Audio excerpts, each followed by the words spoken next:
situation humanitaire au Soudan ne fait qu'empirer. C'est pour cela que la crise alimentaire que connaît le Darfour se transforme en famine.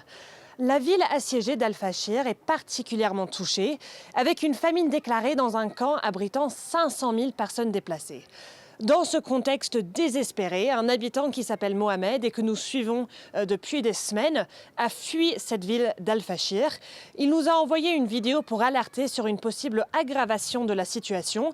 Nous avons flouté son visage pour protéger son identité. Cette saison est particulièrement tragique au Soudan, notamment au Darfour, car elle est marquée par le paludisme et les maladies épidémiques. Cela pourrait entraîner la mort de nombreux habitants qui manquent de nourriture. Nous appelons donc les ONG et les organisations de l'ONU à nous venir en aide. Mais un obstacle majeur au Soudan est l'accès humanitaire. Les deux parties en conflit sont accusées de bloquer et de piller l'aide. Je vous propose d'écouter la directrice régionale de l'urgence au Programme alimentaire mondial. C'est très difficile pour le Programme alimentaire mondial de répondre à cette crise.